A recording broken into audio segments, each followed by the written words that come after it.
serial video podcast Era Baru Sawit Riau. Selamat mengikuti.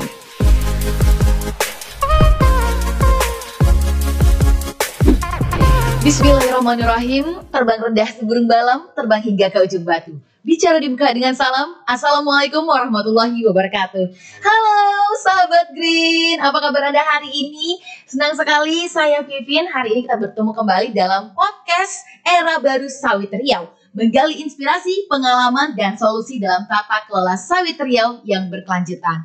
Dan tentunya senang sekali pada hari ini tema yang akan kita angkat adalah terkait dengan masa depan masyarakat adat Melayu di tengah ekspansi sawit. Dan senang sekali pada hari ini kita sudah kedatangan narasumber yang luar biasa, sosok yang inspiratif dan juga merupakan seorang tokoh masyarakat Riau yang memiliki pengalaman dalam sejarah pergerakan kebudayaan Melayu Riau. Nah, beliau adalah Datuk Seri Haji Al-Azhar, Ketua Majelis Kerapatan Adat Lembaga Adat Melayu Riau. Nah, kita akan bersembang bersama. Bersembang bersama terkait dengan bagaimana pengalaman beliau dalam menyuarakan aspirasi masyarakat adat Riau melalui kebijakan-kebijakan di tingkat lokal, dan juga seperti apa perspektif beliau soal era baru sawit Riau. Nah, Atu Al, bagaimana kabarnya hari ini, Atu? Alhamdulillahirrahmanirrahim. Masih sehat. Alhamdulillah, luar biasa. Tuh, ini kesibukannya apa nih sekarang itu? Iya, ini kita berharap sebenarnya di tengah pandemi ini itu ada suasana break lah ya, break karena kita terbatas ya mana-mana. Tapi masalah-masalah rupanya jangankan berkurang, justru bertambah, sehingga ya bagaimana mengelola diri, bagaimana mengelola perasaan yang terkepung oleh musuh yang tak nampak, sambil tetap harus juga menyelesaikan persoalan kemasyarakatan kita di sini yang menjadi tugas dan tanggung jawab besar bagi Lembaga Adat Melayu Riau itu. Baik, luar biasa. Tuh, ini sebelum kita lebih jauh lagi nih membahas terkait bagaimana masa depan masyarakat adat Melayu di tengah gempuran atau ekspansi perkebunan kelapa sawit. Sebelum itu kita boleh dong mendengar sedikit tunjuk ajar Melayu nih. Ya, terkait dengan tema atau topik sembang kita, perbincangan kita hari pagi ini. Ya, saya ingin mengutip tunjuk ajar Melayu. Tunjuk ajar Melayu adalah ungkapan-ungkapan bernas bagi orang-orang Melayu dan bagi siapapun yang berkaitan dengan nilai-nilai Melayu dan disampaikan di dalam bahasa yang bersaja. Ini yang disebut adat di kampung, adat dijaga, lembaga dijunjung, rumah beratur, dusun dikungkung, halaman luas, ladang bersambung, suak dan sungai sama dilindung, hutan dipelihara, hidup bersambung, di sana tempat anak cucu berlindung. Waduh, luar biasa teman-teman, itu dia. Nah, tempat anak cucu berlindung. Waduh, luar biasa sekali. Tuh, sebelum kita membahas lebih jauh soal hutan, kita tahu bahwasannya memang Riau ini tidak bisa lepas dari Melayu. Melayu, kalau kita berbicara tentang Melayu berarti kita berbicara soal kebudayaan. Kita pengen tahu juga nih teman-teman generasi milenial dan juga Gen Z pengen tahu juga sebenarnya apa sih makna kebudayaan bagi seorang Datuk Seri Al-Azhar? Ya, itu kalau definisi kebudayaan banyak sekali ya. Banyak sekali definisi kebudayaan. Tapi saya ingin mengambil salah satu di antara definisi yang paling praktis, yaitu kebiasaan-kebiasaan kita yang sudah established, yang mantap ya, yang didasarkan oleh minda, oleh akal budi kita. Yang harap diingat bahwa budaya itu kan budi dan daya ya. Budi itu ya akal, akal dan perasaan kita, dan kemudian itu diturunkan ke dalam bentuk praktik-praktik keseharian kita. Ya wujudnya bisa wujud abstrak, wujud idealnya wujud abstrak dalam bentuk gagasan, sesuatu yang berada di dalam pikiran kita. Bisa juga dia berupa itu ya kebiasaan atau tindakan berpola kita, dan kemudian bisa juga sebagai produk, yaitu artefak-artefak, benda-benda konkret yang kita gunakan dalam keseharian kita. Jadi itu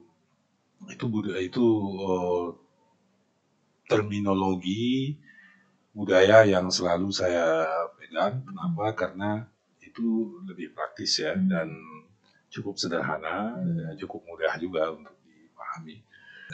Jadi itu saya kira satu poin penting. Mari kita berbeda dalam mempraktekkan budaya itu, tapi tidak lari dari hakikat, dari esensi budaya itu sendiri, yaitu nilai ya, nilai. Nah, apa nilai yang terpenting dalam konteks pembicaraan kita hari ini dalam budaya Melayu itu ialah, saya mau mengelaborasinya begini, Vin. Ada istilah culture, budaya ya, dan ada istilah nature. Alam, ya. Culture dan nature. Jadi budaya dan alam itu selalu dipertentangkan orang. Apa itu?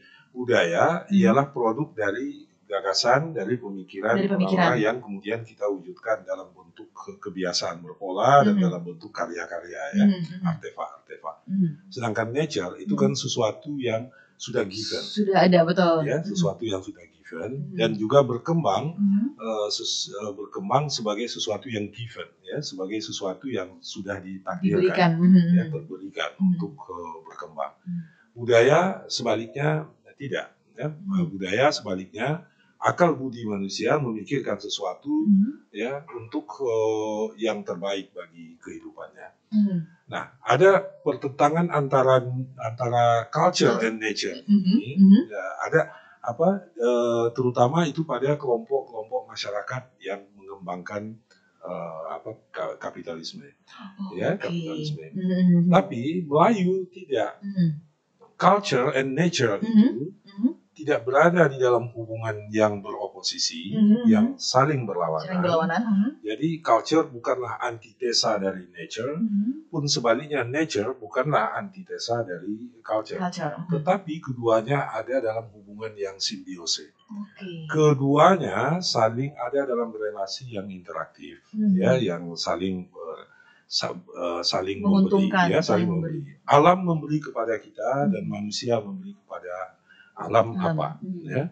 Nah, itu. Jadi relasi antara culture, Malay culture dan nature, Malay nature itu ada di dalam relasi dialogis, ya, relasi yang interaktif. Artinya, apabila orang-orang Melayu banyak merusak alam, maka jawaban dari alam itu ialah ya seperti yang sering kita alami, bencana ya. Tapi jawaban dari alam. Ya, tapi apabila orang Melayu melestarikan alam, maka alam akan memberikan kepada kita apa yang bisa dia berikannya. Jadi berbeda ya. Oleh karena itu, kita tidak melihat alam itu sebagai resource, yang sumber daya. Kan di dalam ini kan ada sangat dikenal dengan istilah natural resource. Alam dilihat hanya sebagai sumber daya yang harus dieksploitasi. Nah, dan karena itu harus dieksploitasi untuk memenuhi hasrat tak terbatas manusia. Harap diingat ya bahwa manusia ini hasratnya tak terbatas. benar. Hanya sementara. Mau terus. Iya. Benar. Padahal alam juga memiliki hasrat ya. Benar. Hasrat apa? Hasrat untuk dilindungi. Hasrat untuk bertumbuh. Ya, untuk bertumbuh sesuai dengan hakikatnya sebagai kodratnya sebagai sesuatu yang given. Betul. Ya. Nah, itu. Waduh, ini menarik sekali nih teman-teman, bahwasannya bagi sebagian culture dan nature itu berlawanan, tapi inilah seperti yang disampaikan Anto, bahwasannya sebenarnya culture dan nature itu adalah sesuatu yang bersimbiosis, mutualisme, ya. saling menguntungkan. Ya, itu di dalam filosofi Melayu. Filosofi Melayu, betul. Artinya masyarakat melindungi hutan, hutan akan menjaga. Yes. Masyarakat. Ya. Waduh, luar biasa sekali. Ya. Karena kalau misalnya seperti yang disampaikan tadi, kalau kita menganggap bahwasanya hutan dan lingkungan itu sebagai resources atau sebagai sumber daya yang harus dieksploitasi, kemudian dijadikan sumber untuk sesuatu yang dikomersialkan, maka nggak akan ada habisnya itu ya? Nggak akan ada habisnya. Ya, nggak akan ada habisnya. Jadi apa yang sekarang berlaku, kerisauan kita yang terjadi hari ini, dalam pandangan saya itu karena kita sudah terseret ke dalam paradigma mempertentangkan, memposisikan budaya dan alam itu sebagai dua hal yang terpisah dan kemudian dibenturkan. Juga ada dalam hubungan yang hierarkis bahwa manusia lebih penting dari alam. Ya, manusia itu kita umat Islam kan tahu bahwa manusia itu sebaik-baik makhluk. Manusia itu adalah khalifatullah fil ard. Manusia itu adalah pemimpin di muka bumi. Ya, pemimpin yang baik itu bukan pemimpin yang mengeruk apa-apa yang ada pada yang dipimpinnya. Tapi pemimpin yang baik itu adalah pemimpin yang justru membangun semua potensi yang ada pada setiap yang dipimpinnya atau nilai tambah yang dimiliki oleh orang-orang yang dipimpinnya sehingga keadaan menjadi baik, alam menjadi lebih baik, negeri menjadi lebih baik, baldatun thayyibatun warabun ghafur. Ya, itu. Jadi konsepnya itu seperti itu. Sekali lagi, yang kerisauan yang kita hadapi sekarang, bencana ekologis yang kita hadapi sekarang, pada intinya itu muncul dari penguatan yang berlebih-lebihan terhadap paradigma yang mempertentangkan antara manusia dengan alam, antara culture dengan nature itu. Baik, jadi memang ini menjadi pembelajaran bagi kita bersama bahwasanya memang alam dan budaya itu adalah sesuatu yang harusnya bersinergi bersama. Jangan sampai kita mengedepankan bahwasanya manusia lebih penting sehingga alam ini harus dikeruk untuk mengambil keuntungan sebesar-besarnya. Saya setuju bahwa manusia itu penting. Kemanusiaan itu sangat penting.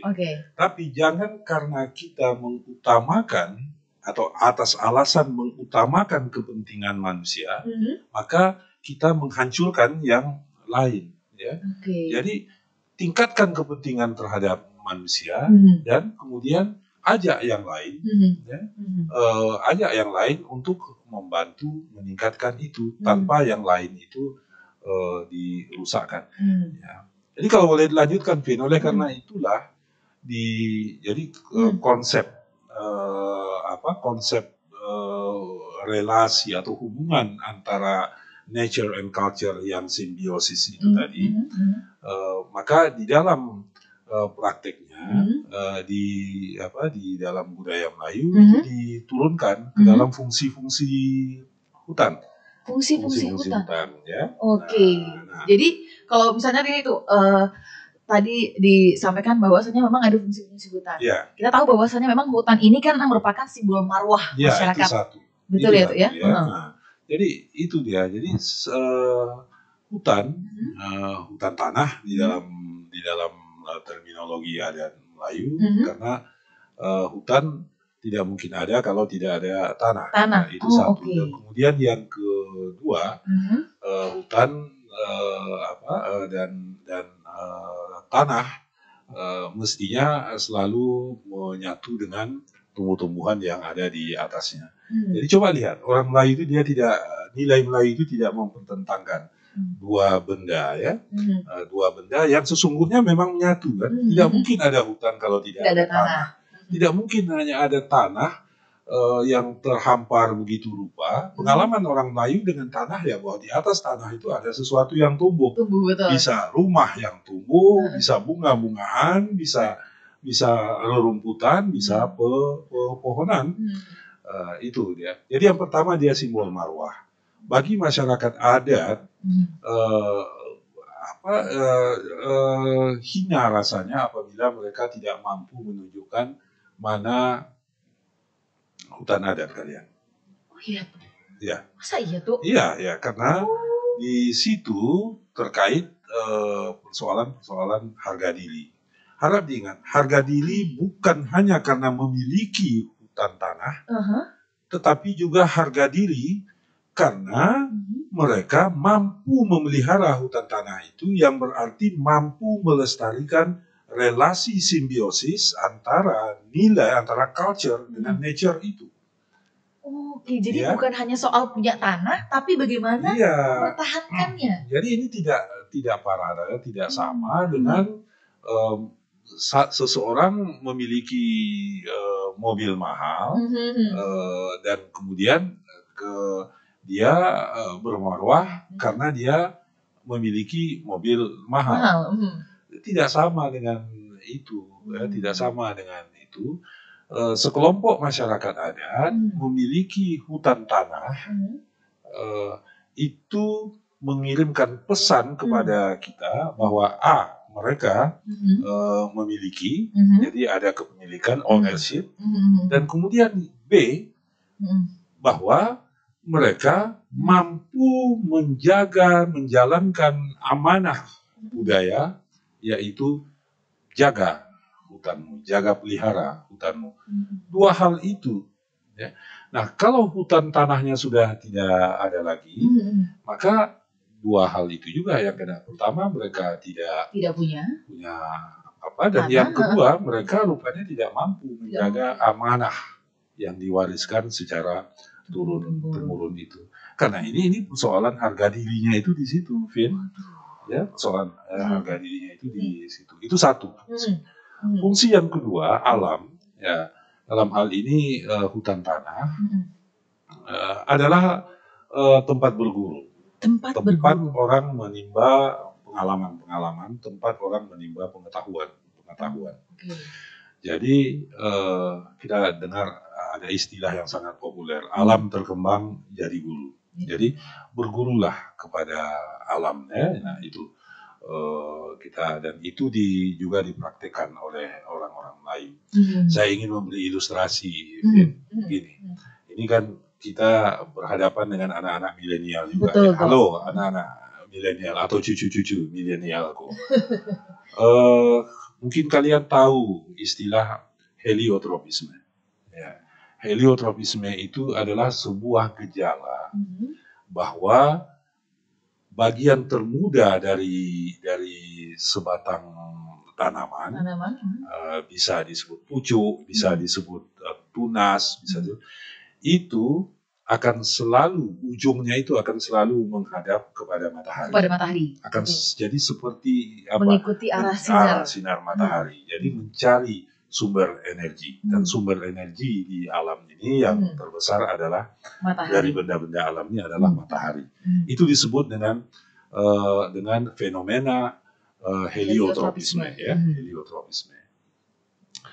Nah, adakah heliotropisme itu di dalam alam pikiran orang-orang Melayu? Ada. Saya mau menceritakan kepada kalian dan kepada Vin dan kepada kalian. Suatu hari di usia 6 atau 7 tahun saya dibawa oleh bapak saya ke hutan untuk mencari rotan. Dan kemudian bapak saya berkata, ini coba kamu lihat pucuk rotan itu mengarah kemana dia. Dan saya mengatakan mengarah ke kampung saya. Kenapa begitu? kampung kita. Mengapa begitu? Ya, saya tidak tahu. Saya tidak tahu. Dia mengarah ke matahari terbit. Kampung kita itu berada di sana, dari arah matahari terbit. Nah, apabila kamu tersesat di dalam hutan, kenalilah pucuk dari pohon itu mengarah kemana, dan kemudian ke arah situlah matahari terbit, dan tinggal menentukan apakah kampung itu dari timur atau ada di barat. Itu adalah heliotropisme, tapi tidak dirumuskan dengan istilah heliotropisme, ya. Dan itu adalah satu bentuk berguru kepada alam. Ya. Jadi lewat pencermatan, lewat pengamatan dan sebagainya dan lewat perbuatan juga, ya. Nah, tadi kan kita sudah sebut. Sekarang itu saya lihat menjadi salah satu tagline badan pengendalian bencana kita, ya. Nah, itu kita jaga alam, alam jaga kita. Ya, itu ya. Jadi saya kira itu adalah tagline yang kuat dan berdasarkan kepada nilai. Nah, yang ketiga, baru fungsi sumber nafkah. Artinya sumber nafkah ini adalah sumber keekonomian. Akan tetapi, orang Melayu menganut prinsip, makan jangan menghabiskan, minum jangan mengeringkan. Makan jangan menghabiskan, minum jangan mengeringkan. Wah, ini dalam sekali maknanya. Iya. Jangan serakah. Jangan serakah. Ya, jangan serakah. Nah, prinsip-prinsip seperlunya ini, prinsip-prinsip seperlunya inilah kemudian yang kemudian terlihat akan memelihara, ya, keseimbangan ekosistem itu, keseimbangan ekosistem itu. Jadi equilibrium, ya, keseimbangan ekosistem itu tadi. Oleh karena itu orang-orang Melayu dalam perjalanan sejarahnya jarang yang mengalami situasi wabah seperti sekarang. Apakah menurut Atu sekarang ini seperti disampaikan tadi bahwasannya kan kalau kita itu jangan serakah. Ya. Apakah beberapa fenomena musibah berupa bencana, wabah ini juga adalah bentuk bahwasanya manusia sedang dalam kondisi serakah? Gitu? Ya, itu pertama itu kan kita lihat sehari-hari bahwa betapa manusia masa kini ingin betul untuk memenuhi hasratnya, ya. Betul. Padahal hasrat manusia itu kan tidak pernah terbatas, ya. Lalu ini kita harus tahu bahwa ada ketidakseimbangan sekarang, inequilibrium. Dan kemudian karena kita tidak pernah dengan sungguh-sungguh memulihkan keseimbangan yang menjadi keniscayaan bagi alam semesta itu, maka alam semesta memperbarui dirinya, tidak merajuk, memperbarui dirinya untuk menciptakan keseimbangan baru. Jadi semuanya semuanya harus terjadi keseimbangan. Artinya pada saat terjadi ketidakseimbangan, maka alamlah yang akan memperbaharui dirinya untuk menciptakan keseimbangan baru. Seperti itu. Secara metaforistik saya ingin memikirkan bahwa alam nunggu kita. Sadar nggak kalian bahwa kalian sudah merusak perjanjian kita tentang keseimbangan itu? Sadar nggak kalian bahwa bentuk-bentuk dialogis dalam hubungan kita itu sudah banyak yang kalian langgar? Dia minta kesadaran kita. Kalau sudah sadar, apa yang kalian lakukan? Nah, ketika manusia belum juga insaf, dan kemudian karena itu belum juga banyak melakukan, maka ayo, mari kalau begitu kami akan memperbaiki diri kami, artinya membangun equilibrium, menemukan keseimbangan yang baru lagi bagi kami. Dan ketidakmengertian kita tentang fenomena COVID-19 ini,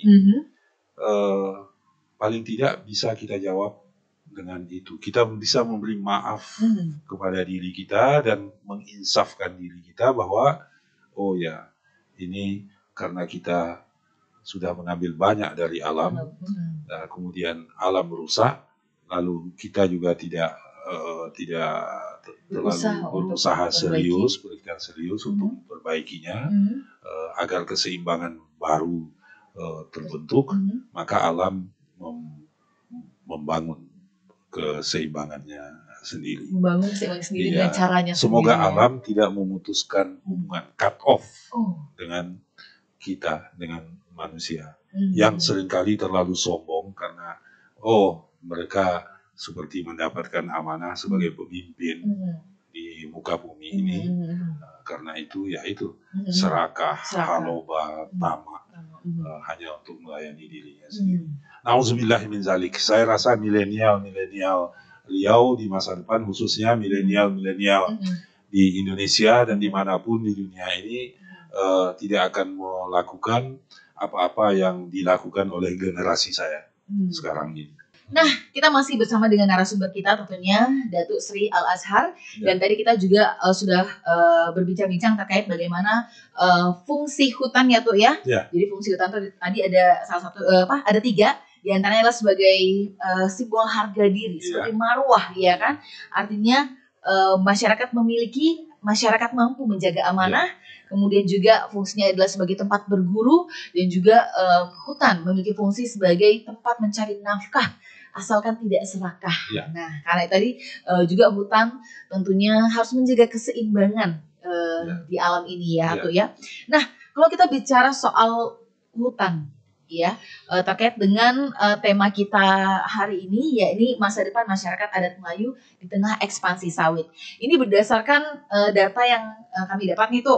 Pada tahun 2014 tanah adat orang Melayu ini telah dialihfungsikan masyarakat adat kepada pihak pemerintah menjadi hutan milik negara. Jadi kalau kita lihat datanya kurang lebih ini 30% untuk hutan milik negara, kemudian ada 26% milik perkebunan sawit, kemudian juga ada untuk tanaman pangan sekitar 9,9%, kemudian juga untuk pemukiman sekitar 2,63%, lahan terbuka ada 25%, dan tanah adat ini hanya 0,57%. Nggak sampai 1% itu. Gimana Atuk melihat ini nih, nasib masyarakat adat kita nih? Hanya memiliki tanah adat kurang dari 1%. Iya,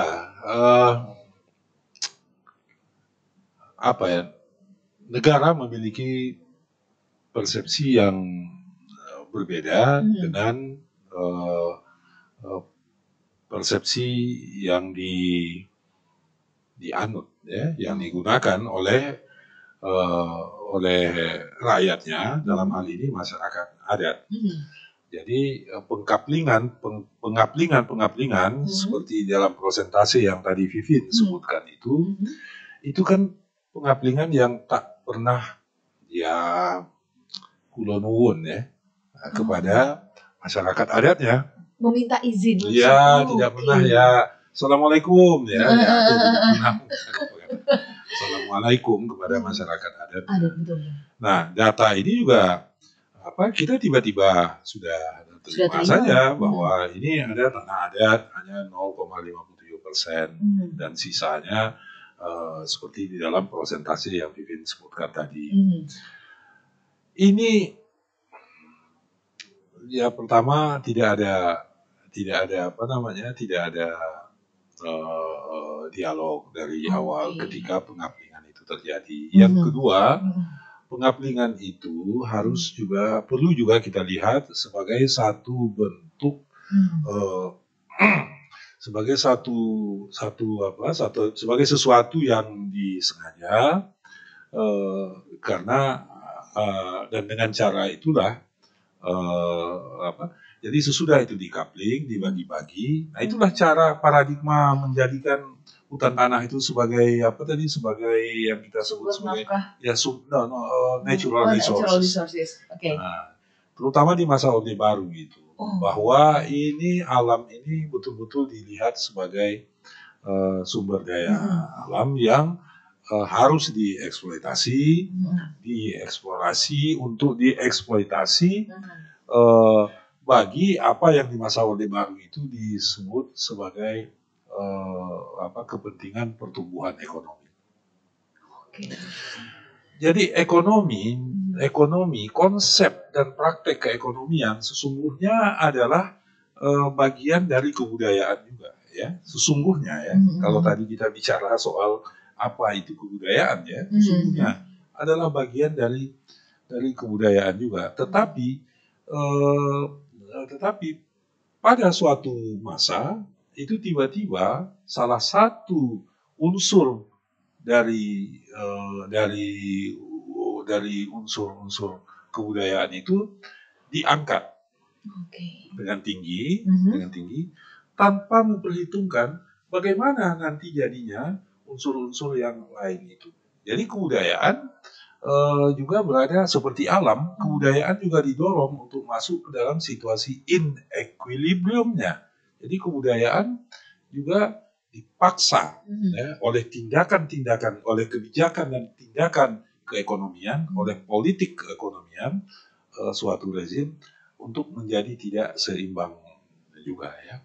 Nah, apa yang terjadi kemudian adalah dalam konteks masyarakat adat di Riau, kita lihat karena tadi Vivin menggunakan data, angka-angka, saya mau juga gunakan angka-angka. Sekitar 7,2%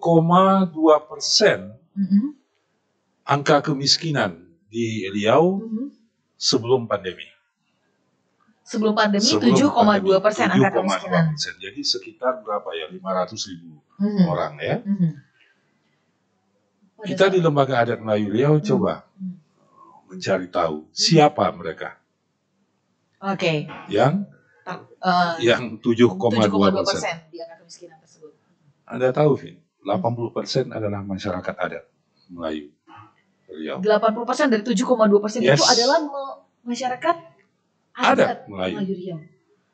Wow, besar sekali tuh. Ya, jadi sekitar 400 dari 500.000 warga Riau yang berada di bawah garis kemiskinan itu, 400.000 diantaranya adalah masyarakat adat, anak kemenakan kami, Lembaga Adat Melayu Riau.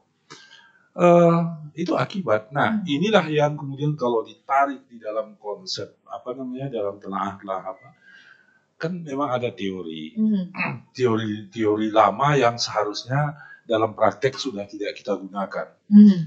Di kawasan yang kaya sumber daya alamnya, biasanya penduduknya akan terancam bahkan terjebak dalam kemiskinan. Karena itu muncul istilah resource curse, kutukan sumber daya alam. Jadi ketika suatu masyarakat dianugerahi sumber daya alam yang melimpah, justru itu menjadi sebuah ancaman di mana masyarakat tersebut menderita kemiskinan. Karena ini seperti ibarat kata nih, ayam mati di lubang padi ya. Itu kan yang kita rasakan sekarang. Itu yang disebut dengan kutukan sumber daya alam itu.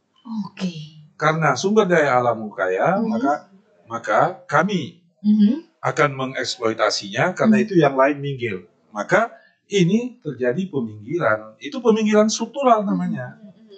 Ya, peminggiran struktural.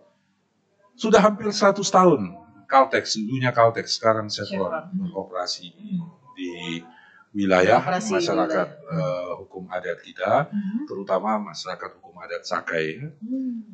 Coba lihat hari ini seperti apa kehidupan saudara-saudara kita, anak kemenakan kita di Sakai. Nah, inilah dia, saya kira yang dilakukan oleh LAM sekarang, kalau boleh kita masuk ke situ, yang dilakukan oleh LAM sekarang, itulah dia. Bagaimana kita mendorong ada negosiasi-negosiasi baru. Negosiasi-negosiasi baru. Jadi begini, coba lihat lagi angka data ya.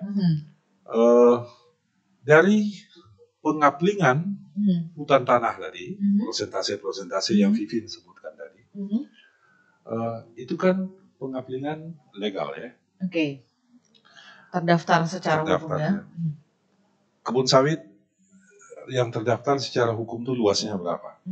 Faktanya berapa? Nah, ketika ketika Pansus DPRD melakukan pemeriksaan, Anda tahu ada 1,2 semula 1,8 kemudian diverifikasi 1,4 lalu kemudian KPK mengatakan 1,2 juta hektar kebun sawit di Riau itu adalah ilegal. Ilegal, 1,2 juta kebun sawit ilegal, tidak punya dasar hukum apa-apa. Tidak punya dasar hukum, tidak atau belum sepatutnya dia izinnya belum dituntaskan, atau dia memang merampok dan berada di kawasan hutan dalam kaplingan pemerintah itu masih belum dibebaskan dan seterusnya. Ada 1,2 juta hektar. Nah, wajarlah masyarakat adat kita merasa ini makin sempit. Nah, siapa ini yang melakukan, yang punya 1,2 juta hektar ini? Adakah masyarakat adat kita? Kalau mereka ada, tentu mereka angka prosentase itu tidak akan sampai 80%. Tidak akan masuk di 70%. Kenapa mereka tidak melakukannya? Karena Melayu mengajarkan kepada mereka untuk taat kepada hukum. Nah, sekarang yang taat kepada hukum menderita. Yang menabrak hukum menikmati hasilnya. Menikmati, bersenang-senang. Jadi ini persoalannya adalah bukan hanya persoalan penguasaan atas sumber-sumber daya keekonomian, tapi lebih daripada itu kita sebenarnya menggesa agar melalui negosiasi-negosiasi baru itu, negosiasi-negosiasi ini jangan hanya dilihat sebagai sebuah program untuk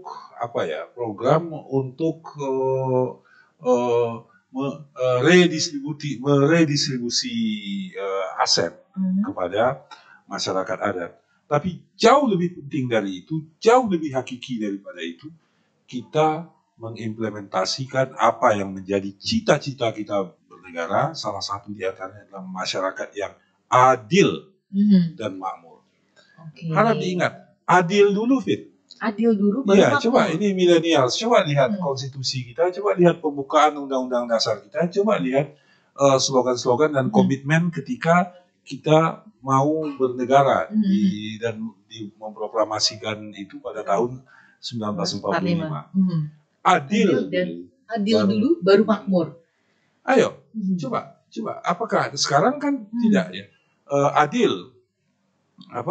Karena sebahagian mendapat ruang untuk memakmurkan dirinya, sedangkan yang lain ditutup aksesnya terhadap jalan menuju kemakmuran itu. Inilah yang terjadi. Jadi ada disparitas yang tinggi pada kita. Dan ini persoalan. Kenapa itu saya anggap persoalan berat dan hakiki? Karena itu adalah persoalan keadilan. Keadilan, artinya karena adanya ketidakadilan maka muncullah ketidakmakmuran. Yes, bukan itu. Oke, ilustrasi baik. Saja. Ilustrasinya ini menggambarkan bagaimana kondisi di lapangan, ya teman-teman. Bahwasanya kalau misalnya kita tahu kita memang sejauh ini mungkin ya teman-teman milenial, teman-teman Gen Z tahunya bahwasanya memang sektor yang menyumbang pendapatan daerah yang besar itu diantaranya memang dari sektor migas, dari sektor perkebunan kelapa sawit. Tapi ini juga menjadi kontradiktif dengan hal yang kita lihat di lapangan dengan kondisi masyarakat tadi. Nah mungkin nih, atau boleh dijelaskan juga nih mungkin buat teman-teman pesan-pesannya apa nih untuk generasi milenial, untuk generasi Z, buat kami anak-anak muda supaya kami bisa juga mengerti bagaimana saat ini ke depannya solusi ataupun perbaikan apa yang perlu dilakukan terkait dengan tata kelola sawit dan nasib masyarakat adat ke depannya. Ya, yang pertama terkait dengan agenda konkret itu negosiasi. yang difokuskan kepada dua yang dianggap sebagai pemasok devisa negara, yaitu sektor minyak dan sektor sawit ya.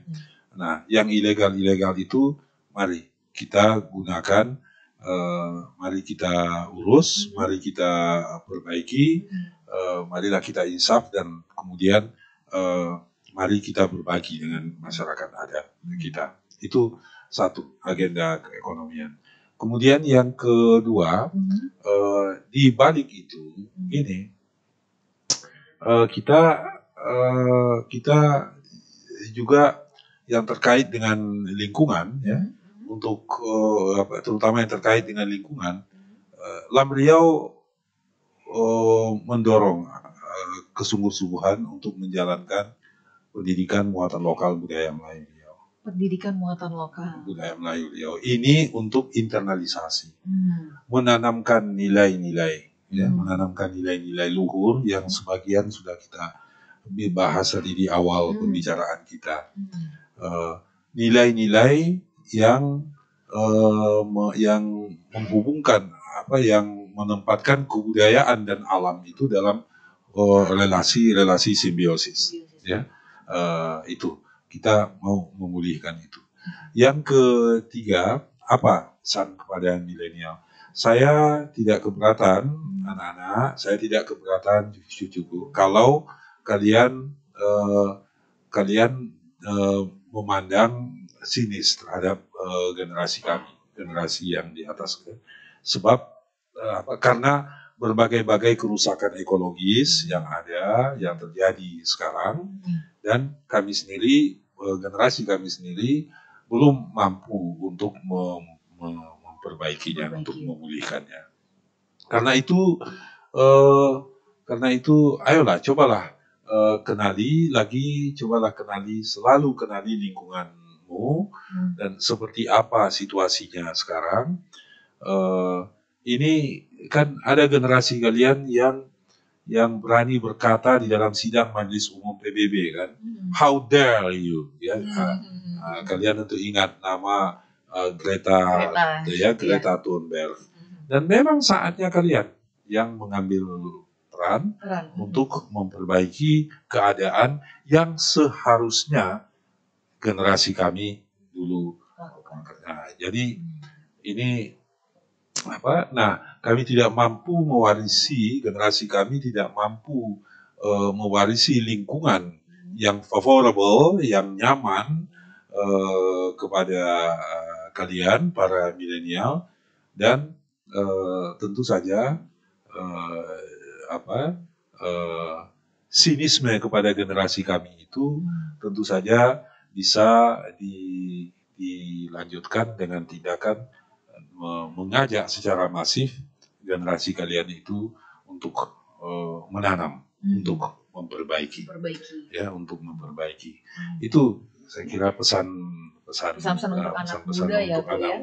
Kenali lingkungan ya. Ya, kenali lingkungan dan masalah-masalahnya, dan kemudian kalau secara makro lingkungan di Riau ini kan rusak parah. Ya. Lalu dari mana kita memulai. Gitu ya. Kalau memang memulainya itu adalah dari menghijaukan kembali sini, maka mari saya mengajak kalian, kesediaan kalian millennials, untuk menjadi abang dan kakak angkat dari pohon-pohon yang kalian tanam. Wow. Itu abang dan kakak angkat. Sesuatu yang tidak mampu kami lakukan dulu. Jadi kami tidak berinvestasi di bidang lingkungan untuk mempersiapkan keadaan yang nyaman bagi kalian. Maka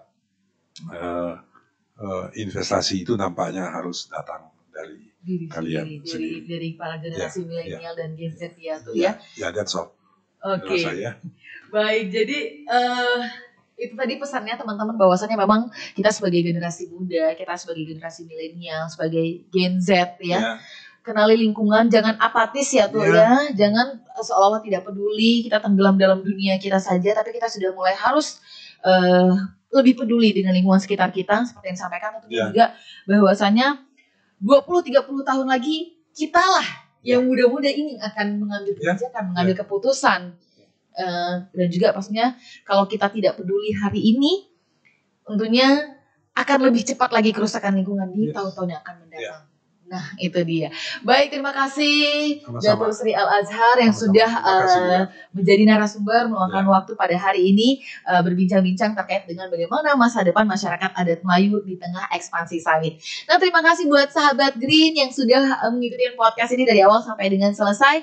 Jangan lupa untuk ikuti podcast-podcast selanjutnya. Dan akhirnya saya Pipin selaku host mengucapkan terima kasih. Sampai berjumpa di podcast berikutnya masih dalam rangkaian podcast Era Baru Sawit Riau. Wassalamualaikum warahmatullahi wabarakatuh. Waalaikumsalam warahmatullahi wabarakatuh.